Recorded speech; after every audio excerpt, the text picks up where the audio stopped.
1950களில் புகழ்பெற்ற வணிகத் தலைவரும் நன்கொடையாளரும் சமூக செயற்பாட்டாளருமான மீசான் ஹாஜியாரின் வாழ்க்கை வரலாற்று தொகுப்பு நூலான தி லெகசி ஆஃப் மீசான் ஹாஜியா உத்தியோகபூர்வமாக நேற்று வெளியிடப்பட்டது.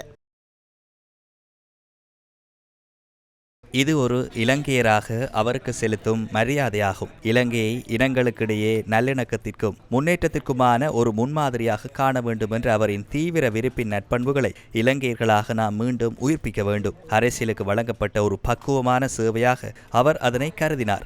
அவர் இலங்கையின் தேச தலைவர்களதும் அடுத்தடுத்து வந்த பிரதமர்களதும் நம்பிக்கையை பெற்றார். நேர்மை, பொறுப்புணர்வு மற்றும் தனக்காக அன்றி மற்றவர்களுக்காக நன்மை செய்ய வேண்டும் எனும் பண்புகளால் அவர்களின் நம்பிக்கையை பெற்றார். அவர் தற்புகழ்ச்சியை விரும்பவில்லை. அவரது அரசியல் அவருக்கு தேவையான விடயங்களை செய்வதற்கு ஒரு வழிமுறையாக அமைந்தது.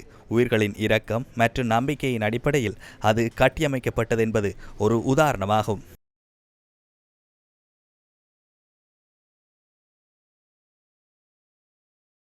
அவர் சிறியதாக ஆரம்பித்தார். ஆனால் அவருடன் வணிகத்தில் ஈடுபட்ட அனைத்து சமூகங்களதும் நம்பிக்கையை பெற்றார். அடிப்படை தயாரிப்புகளை தயாரித்தவர்கள், மசாலா பொருட்கள், பிற பொருட்கள், உற்பத்தியாளர்கள் மாத்திரமின்றி விற்பனையாளர்கள், மத்திய கிழக்கு உள்ளிட்ட பல நாடுகளுக்கு கண்டியன் பொருட்களை ஏற்றுமதி செய்யும் ஒரு முன்னோடியான ஏற்றுமதியாளராகவும் அவரால் இருக்க முடிந்தது. அவர் ஒரு புகழ் வாய்ந்த தொழிலதிபர். அவர் ஒரு சிறந்த தொழிலதிபர் மாத்திரமல்ல, நகரிலிருந்து சிறிய தொழிலதிபர்களுக்கு அவர் ஒரு பக்கபலமான ஆதரவாளராகவும் இருந்தார் என்பதனையும் நான் இங்கு குறிப்பிட விரும்புகின்றேன். நிகழ்வில் அரசியல்வாதிகள், வணிக சமூகத்தை சார்ந்த முக்கிய பிரமுகர்கள், கல்வியாளர்கள், ஊடகவியலாளர்கள் உள்ளிட்ட பலர் பங்கேற்றிருந்தனர்.